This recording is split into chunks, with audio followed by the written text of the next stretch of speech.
Since the dawn of humankind, ranks have been used to segregate the population in order to establish hierarchy, be it to describe one's skills, level of importance, financial status, and everything else in between.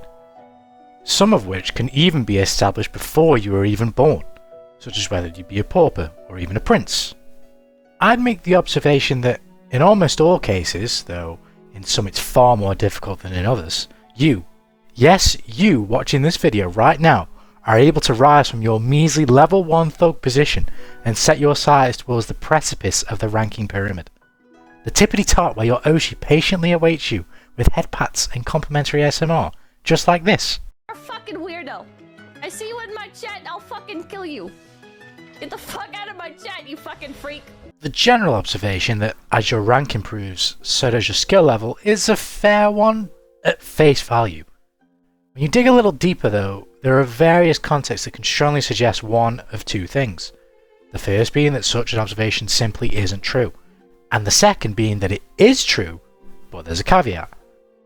In discussions like this is something that I tend to address as what I would call an indistinguishable difference, or in layman's terms, a difference that simply isn't worth noting in the context of the discussion. I'll give you a quick example. In Guilty Gear Strive, the ranked experience operates on what's called the tower system, which, if I were to describe it... You trash, nigga. You garbage. You garbage. You garbage. You sorry ass motherfucker. I'm going 2%. Get your sorry ass out of my... That as an aside, if a floor 5 player was playing against a floor 1 player, let's say, based on the observation I stated above, it'd be safe to assume that, let's say, out of 10 matches, the floor 5 player would often win more of them. A lot more probably actually, maybe like 7 or 8 out of 10. Again, this would make more sense on the face of it, but these are both incredibly low ranked players, and so the reasons why both of those players would ever beat each other in almost any context won't be due to any demonstrations of extreme skill. It'll likely be an exploitation of what this video is really based around, fighting game knowledge. Sticking with Strive, although this most certainly applies to the lower ranks in any other fighting game, players at this level aren't really playing against each other, so to speak. They're more so playing at each other. Most of these players only have a small pool of knowledge around what their character can do and the base mechanics of the game. They can have zero idea what any other character on the roster of any respective fighting game does. So, to achieve victory, they're going to have to slap their opponent with their own shrimp before they themselves get slapped. I'll be even more specific now. You can actually sort of scale this to any fighting game you wish to do so, Tekken, Street Fighter, based on the character or whatever, based on your knowledge of that game. I'd estimate that the vast majority of legitimate non-celestial players in Guilty Gear Strive do not understand Alfeld's Rekka series. They don't understand how to block it, and they don't understand where they can stop her from going into it off of her pressure. Because of this, it's absolutely possible that so long as the higher ranked player doesn't impose their character strengths first, which is admittedly a lot more likely depending on how you scale this. You know, if you take someone in floor 10, play with someone in floor 2, it's more than likely that the floor 10 player has enough knowledge to make sure that the floor 2 player doesn't just wreck them to death. But if they don't, or if that gap in knowledge is not enough, so long as that floor 10 player doesn't know how to deal with Alfeld's Rekka, there is absolutely chance for the floor 2 player to take multiple games off the floor 10 player if they just spam the Rekka to the fucking holy heavens. At these ranks, there's not really any, or at least that much of, what you could describe as true interaction, quote unquote, which is part of what I love about fighting games so much. Let's rewind it back and go back to that example I was talking about earlier with the floor 10 Slayer player and the floor 2 Alphalt player in Guilty Gear Strive. If you are unfamiliar with Guilty Gear Strive's ranking system, you are probably asking the question, well, how the heck is it possible for the floor 10 Slayer player to lose any matches, or at least anything more than one match, against a floor 2 Alphalt player? Well, to illustrate my point about the knowledge being the most important aspect and not the rank rating, I'll flip it to you. Think about why that Slayer player is floor 10. Ask yourself that question. Now, you would think, well, the game has determined, obviously, that they are a floor 10 player and they've placed them on that floor. They've allowed them to be ranked on that floor. But then you have to look even deeper. Why is the game determined that? Well, it's likely going to be because the player's winning a lot. But then you also have to look even deeper than that and think, well, why is that player winning? Now, this obviously depends on the gameplay that you have to observe, But for the vast majority of the quote-unquote casual audience, even if the casual player plays a decent amount more than a lot of the rest of the populace, these players ultimately, they play but they don't study, which is completely fine, obviously. But using the Slayer player as an example, Slayer's a DLC character as well, so maybe a lot of the casual player base just don't own the character, let alone understand him. So he's playing a character that a lot of people simply don't understand, and then on top of that, he's pretty darn good. So long as that Slayer player has got a decent understanding, even just a very okay understanding of how to use Dandy Step and Mappa Hunch, he's going to blast through all the competition at those lower ranks. It's only likely that the weird and quirkier characters are going to beat him that most lower rank players probably aren't even playing, like Axel or Testament, or weird characters that have like weird bits of knowledge that casual players are just never going to know, like Potemkin, or I don't know, characters like that. The only way they're going to lose basically is if they are bashed with a piece of knowledge they also don't possess, as would have been the case with the Alpha player. But it could also be the case that a lot of the time that they are winning is because they are doing the same thing with their character. The way I see it, your rank means nothing unless you happen to sit within the top 1%. But before I explain that, I'll address some retorts that I can think that some people might have straight away to such a statement, such as, well, who are you to tell me what should matter to me or not, and what about cheaters in the top 1%? Do their ranks matter? When having any discussion ever, I personally believe you have to understand and be aware of what I call implied context. If someone is cheating their score, it obviously defies all the context within this discourse, and therefore their existence within the conversation is void. It's a point you can bring up at any point in the conversation, and you can make it in 2 seconds, that cheaters don't count. Very easy point to dispel. However, in regards to me telling you what your rank should mean to you, that's not really happening here. You can decide what your rank means to you. Nobody's going to take that away from you. But your perception as to what it represents can be wrong, and demonstrably so. So understand that I'm not saying you can't be proud of your rank or want to achieve a higher one, be proud of achieving Master in Street Fighter, God of Destruction in Tekken, Celestial in Strive, whatever, right? What I'm saying is, if you're outside of the top 1% and you're calling people scrubs when they beat you, or you're saying that the King player spamming armor and grabs isn't better than you after he beats you, or the Slayer's carried, although that one might be true, or if you're saying that crackhead Ryu players, hashtag Wandering Tanuki TM, are trash after losing to them, newsflash, you are in their skill bracket, and therefore that makes you whatever you describe them as. Right then, why doesn't your rank matter if you're outside the top 1%? Well, there's a myriad of reasons based off of the rank we're discussing and the player in question that I could go over, but I think that essentially you can boil it down into 2 critical factors. The first being skill level, and the second being knowledge level. These 2 factors are not mutually exclusive. I actually believe that the term skill within fighting games is often heavily misused, especially amongst players outside of that top 1%, that large swath of casual, quote-unquote, player base. You cannot have any meaningful fighting game skill without exceptional fighting game knowledge. This genre of game is not a if there's a will, there's a way simulator. You are not the protagonist, not some vessel chosen by some ancient race of gods, and you have not been reincarnated into another world with hair like fire and an unshakable sense of absolute justice. You are on a level-ish playing field with everybody else, and it's on you to facilitate your own improvement.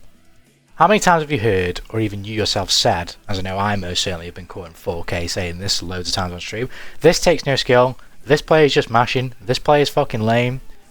Again, implied context, some characters in some games are balanced in a way where most people will probably say you're justified in describing him in such a way, like, I don't know, Homelander until very recently, Season 1 Street Fighter Ken, I'm not too knowledgeable on this one, but I don't know, Dragunov from up until very recently in Tekken 8. Like, there are characters like that balanced in a way where people complaining, most people will say, okay, yeah, it makes sense.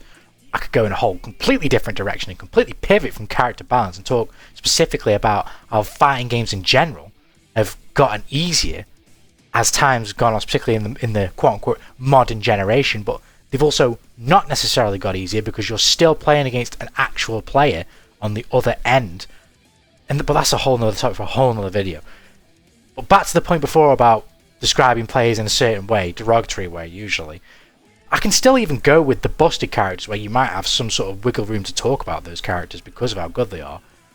I'd say it's pretty much a safe observation to say that the vast majority of people calling a character busted have literally zero idea why that is the case, or if it even is the case.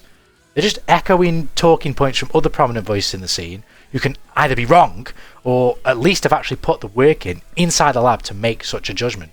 But if you're losing to shit like this,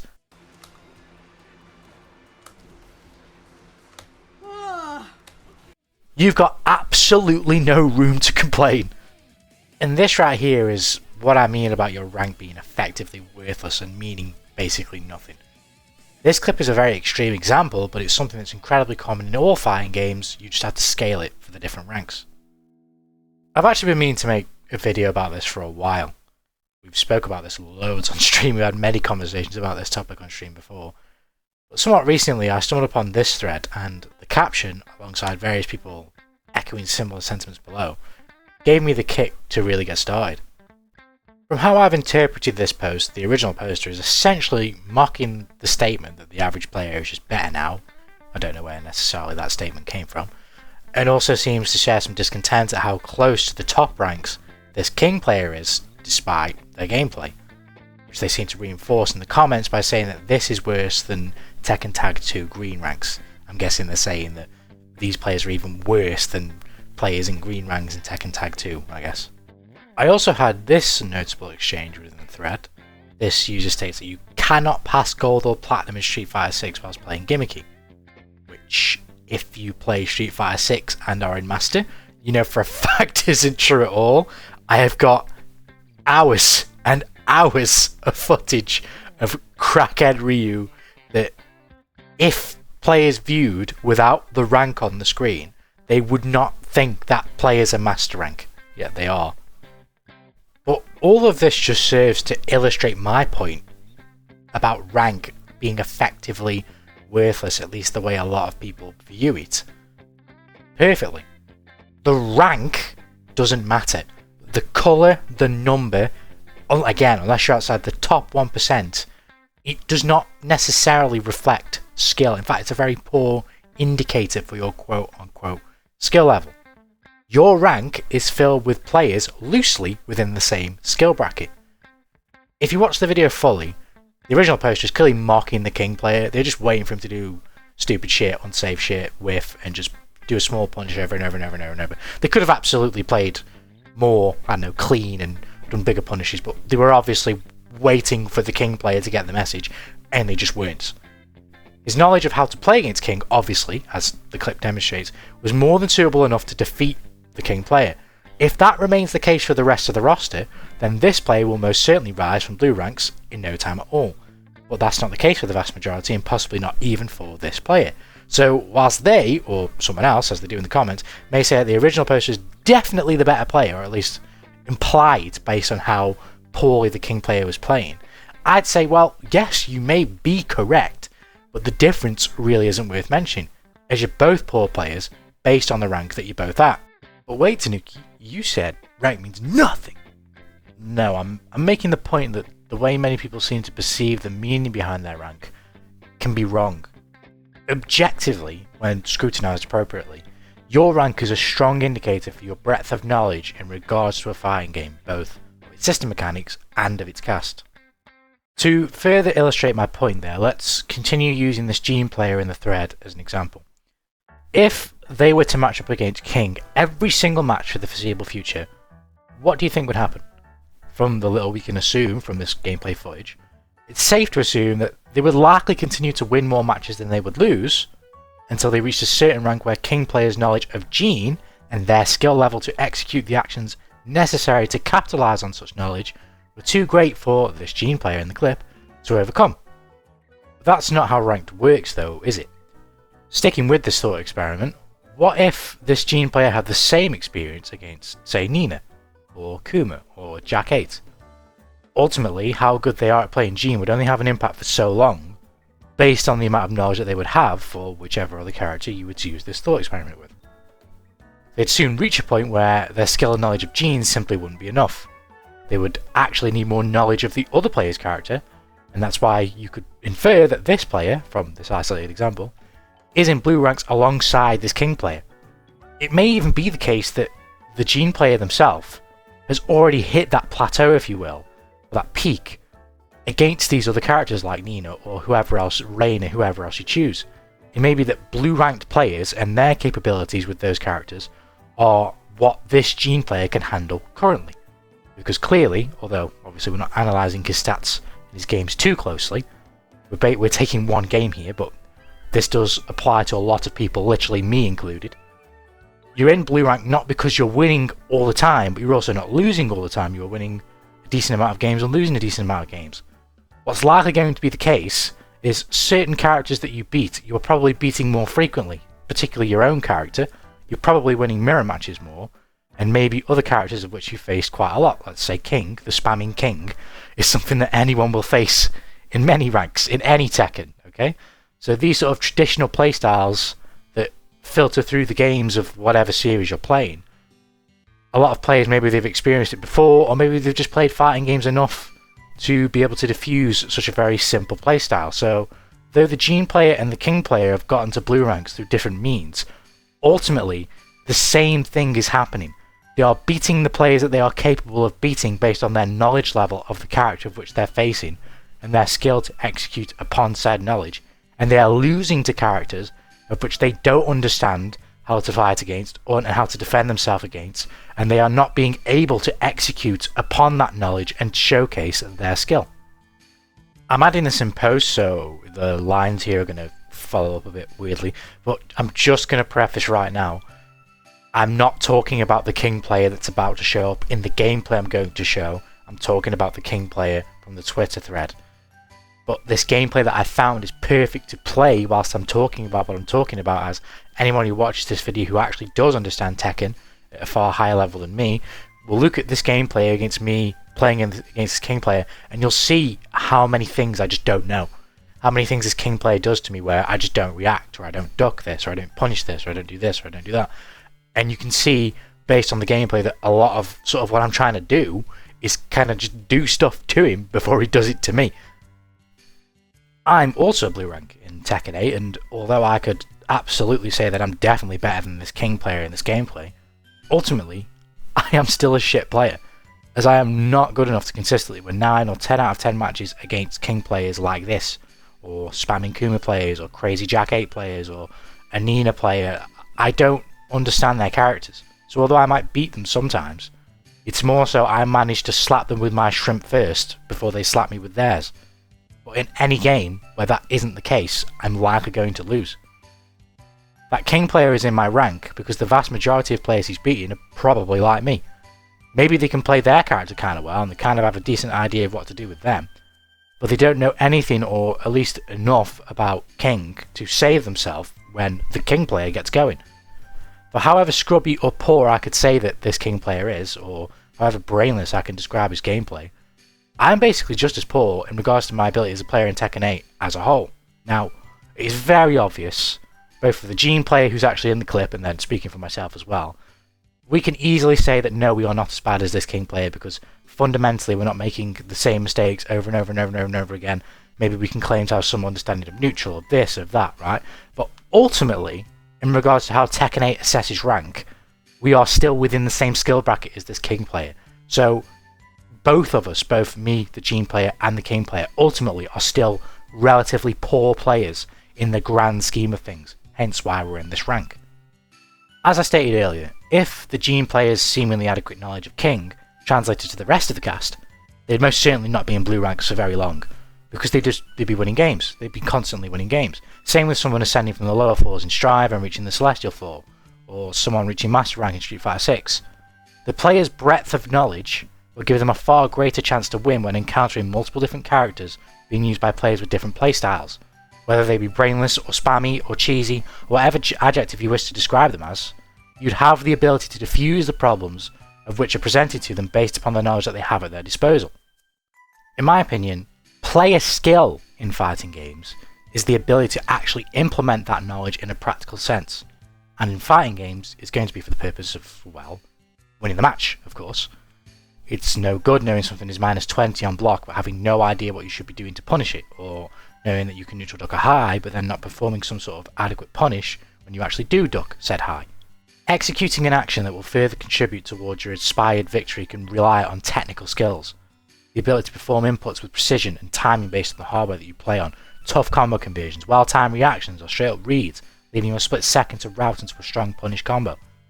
This is what I equate the term player skill to, but as this video is served to illustrate, this simply does not matter no matter how fast your reactions are, whether you can guess right on every 50-50 and react to every hard to blockable. If you don't actually have an understanding of what you should be doing after performing those feats, you could still end up losing to the most amateur level player. I've actually had this saying, and I've had this long before I even started streaming, that there are 3 ways of being good at fighting games, and these have no order or ranking of precedence. Being good at fighting games, being good at the fighting game, and being good at a character in the fighting game. Now, my description of being good is quite vague, but I'd quantify it as being competent enough as a regular casual who enjoys and plays fighting games a decent amount, being able to boot up a game, any given game, play ranked at either near or at the top rank in their given game, and some days win more, some days lose more. A player who's competently skilled and perceives himself as such, understands fighting games at a base level, understands things like negative frames, plus frames, and how to apply them, things like that, but doesn't specifically lab out knowledge. Maybe will lab out the absolute most obvious things that other characters that they get pissed off at or whatever do, but they're not intricately breaking down each character on the roster and really figuring out how to play against them, how to use them. Out of the 3 descriptions, you only really need to be good at one of them to have a semblance of success in online fighting gaming similar to what I described above. I'd estimate that for any game, you could reach the top rank or at least get very close depending on the game's ranking system, by simply only being good at one of those 3 things. Though, again, implied context, good is ultimately irrelevant. You aren't winning any tournaments, you ain't going to be relevant in any discussion of skill, etc. or relevancy around the game of choice. So ultimately your contribution towards that game in such a said discussion is it's not even worth noting, right? But as with these descriptions I've given above, I am sure you homies watching the video, anyone catching this video, can absolutely think of a player that they've played against in any of the modern fighting games where they feel like they've got no fundamentals and know nothing, and they are not good at fighting games, and they're not good at the fighting game they're playing, but they're fucking well good at playing the character in the fighting game that they're playing. A lot of Ryus feel like that in Street Fighter, or like Blanka players can feel like that as well sometimes. Or I think grapplers in general can have a feeling like that, especially when you play against someone who doesn't give a fuck necessarily about winning or losing. They just want to pot buster you or SPD you over and over and over again. It can be frustrating losing to people like that, and that's when you can start going, oh yeah, this motherfucker's laying. But if I'm losing to that, as the great Foxy Grandpa said, I think I've already said it in this video, I've done so much recording I can't remember if I did. I'm pretty sure I did though. Why is it I'm spamming things? Why am I spamming grabs? Why am I spamming projectiles? But you're not spamming bad decisions. You are spamming bad decisions.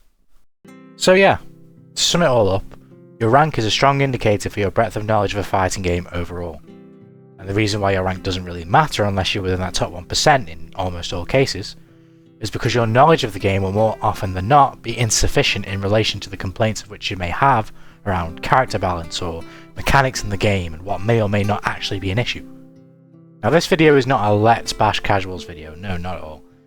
I think this is a healthy topic of discussion. It's totally fine for players to not be at that top 1% and to complain and getting frustrated. All this is an integral part of the fighting game experience, which I could make a whole other video on in and of itself.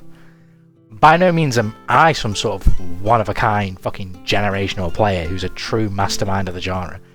I've never won anything of note in fighting games and never will. My passion in life isn't for fighting games, but I do think videos like this, be them from some random dude like me, or any prolific fighting game content creator of your choice, are somewhat important towards guiding those both new and experienced towards the truth of the genre that they're participating in. Being even more specific, if you're conflating your rank with any semblance of self-importance or perceived rapport among your friends or audience, or anyone really beyond anything more than a casual joke, and you're not actively competing to be the number one player in that fighting game, I think such a relationship will only breed toxicity to yourself and others if you yourself can't control that toxicity. Tilting is normal. Spoken about this a million times before in past streams, but there's healthy tilt, which I have demonstrated loads of times, where you're frustrated at yourself, and possibly some other elements of whatever game as well, but you're frustrated because you want to improve and can acknowledge that the frustration you're feeling in that moment is indicative of your want to improve. You can see the path, you can see, I don't know, the conversions that you need to go through with, or where you can press this button, where you can do this, but you're not used to that character or the game yet, so you're not doing them in the instance of which you can do them.